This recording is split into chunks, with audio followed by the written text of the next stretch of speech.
Oh, hello there. Damn you. Want to fight? Fight me. I'm 1-inch Lee. I don't want to fight. I just came to look around. Oh, okay. Let me show you.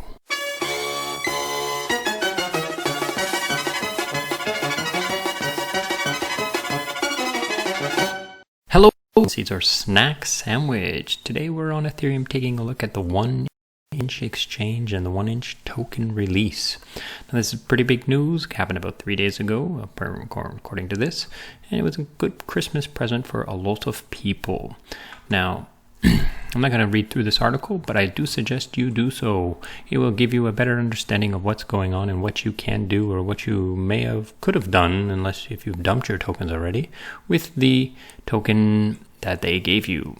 Now, full disclaimer, I dumped half of my tokens on the day I got them, and I got a pretty penny for them actually, considering the current price, but we'll get into that later. Okay, so there are two nice flowcharts in this article that I would like to just quickly show you. The first one is called the Aggregation Protocol, and the other one is called the Liquidity Protocol. And the main idea of these things is that people who stake their tokens, 1-inch tokens in the protocol, can make some changes and adjust the settings of the protocol swap features. Okay, so I'll get into these all within the protocol itself when I start showing you some dials and numbers and stuff inside the protocol. The other possibility is actual liquidity providers. So when you provide liquidity to the protocol, you get an LP token back, right? Some sort of share, right, of your pool. Now you can also use this to vote within the protocol itself, because you should have a say on the settings of the protocol the pool in which you are providing to. So let's move into the actual application and see what some of those settings are and set to. Now, I'm not going to spend too much time talking about the actual exchange itself. This is something for another video. This is just about the governance itself. So let's swing over there and look. Okay, so when you first come in here, now once again, all the links will be in the description below. When you first come here, you will see this over here, this unicorn here. Mine says 300, and yours will probably say nothing if you've never been here or you haven't been here in a long time. And you would click that, and it'll tell you, check here. You would check, and it'll then tell you how many tokens you should be able to claim, and you can claim them. Now remember, if you've used this exchange with multiple wallets, then come back with multiple wallets. You can also put the wallet all in here and pay the ETH gas in one wallet. Say you have only one wallet with ETH, you could use that wallet to pay for all the other wallets by putting those in here. However, the tokens will be sent to the other wallets. Okay, like I said, now I've sold half of my tokens already. I got 610, and I think I sold them somewhere around here at $2.60 or 70 cents. I can't remember. But anyways, so this is where you would sell, swap tokens and so forth. But today we're going to talk about the DAO. So let's click on that and go inside there. So here's the DAO, the governance protocol part.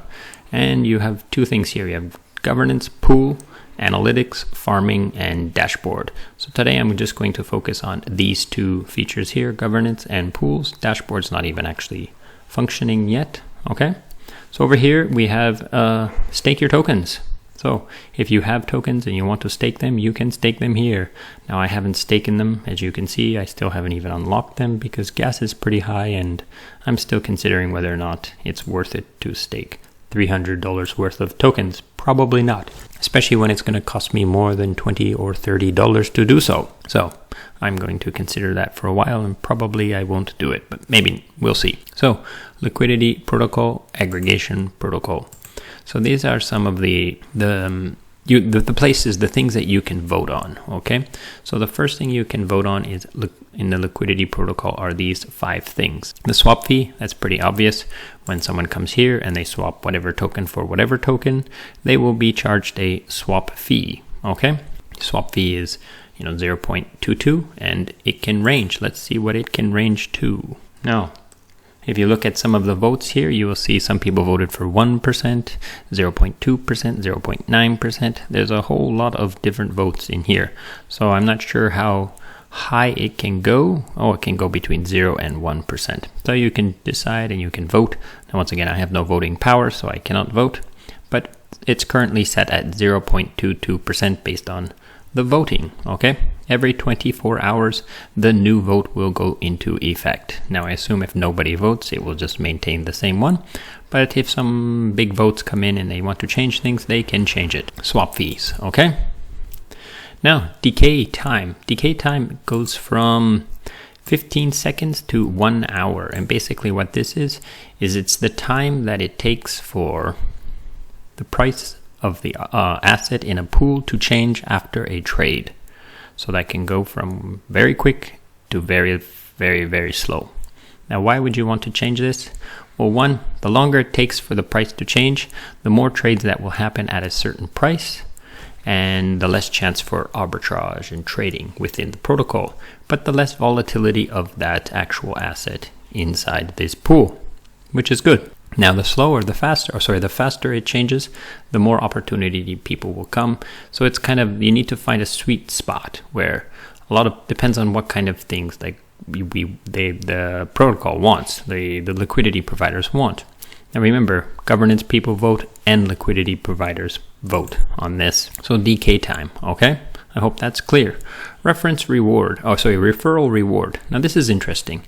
If you go over here and you come down here, you can get a reference or a referral token, a referral link that's linked to your wallet. If someone uses this and comes to the protocol and makes a swap, then you get a small percentage.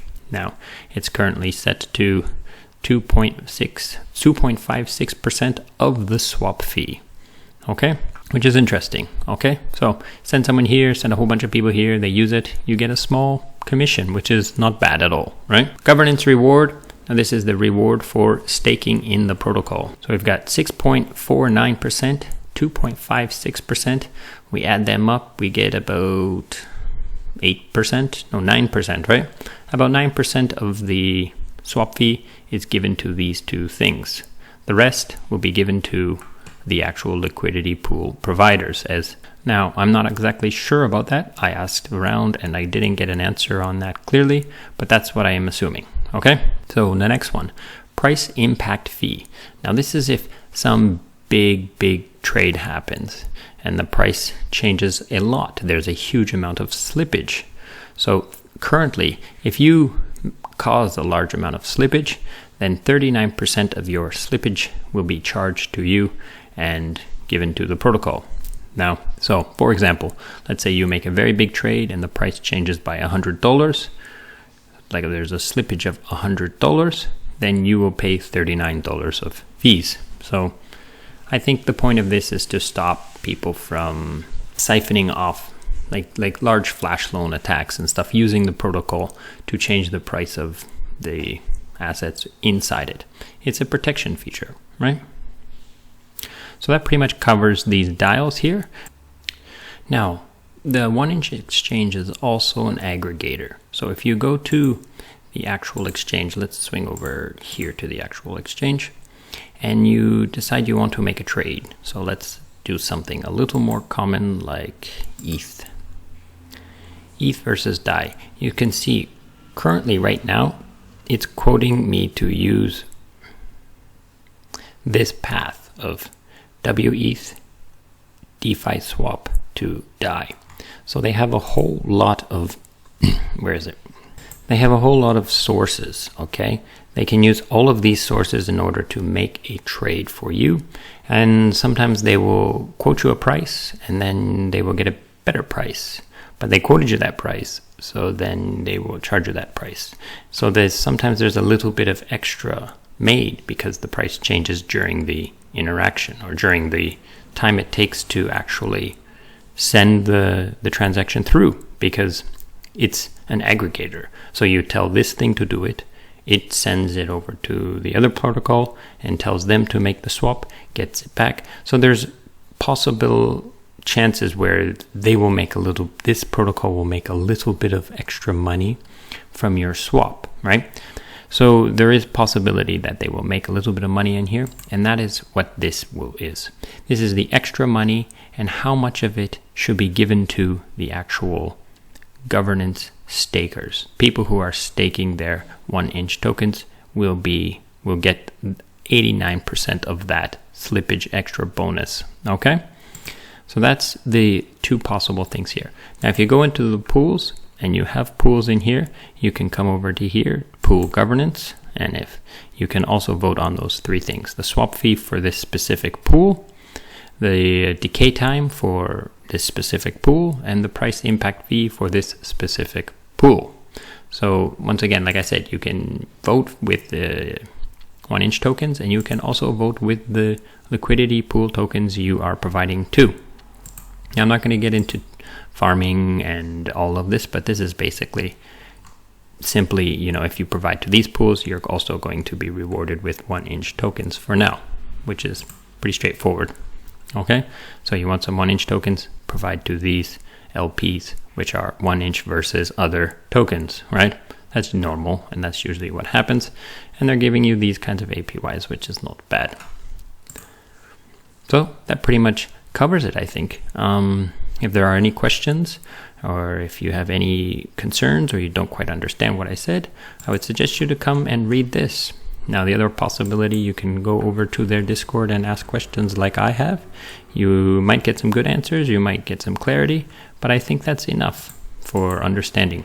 The one thing that I can say, though, is that even I spent a day looking through this, asking questions, trying to understand, and I don't have a clear understanding whether or not staking this 300 1-inch tokens is going to be beneficial or not, because this is not a very simple thing to understand. There's a lot you need to take into account: the aggregation, you need to take into account the governance reward, and how much a swap fee would be. It's not easy to know if this is how much this APY is going to be on these 300 tokens. It's kind of more like you stake it and hope. Now you could dig through and get some really deep numbers, and please, if you do, please let me know, and come over and have a chat with me and let me know how things go. Okay, thanks for watching, and goodbye. Hello, thank you so much for watching, and if you'd like to support the channel, there are a few ways you can help me out a lot. Number one is I have a Gitcoin grant. This is a pretty unique way to help out. Basically, the way this system works is if you supply me with any kind of donation, then the protocol itself will also match your donation with like an increasing amount the more the people donate to me. So for example, if you were to give me 1 DAI, the protocol will give me 4 DAI, which is great, so your 1 DAI can go a long way. So please feel free to come here and check this out. Link to this will be in the description. Another way you could support me is by going to YGift, link in the description. And here, where this says collect, for me, it would say tip. You tip this, and you could give me some YUSD if you want. And that would definitely help me out quite a bit. Another way you could support me is you could check out my Rarible store and purchase an NFT. Now, the best kind of support is just you watching my videos and liking them and subscribing. So if you did that, thanks so much for doing that, and goodbye.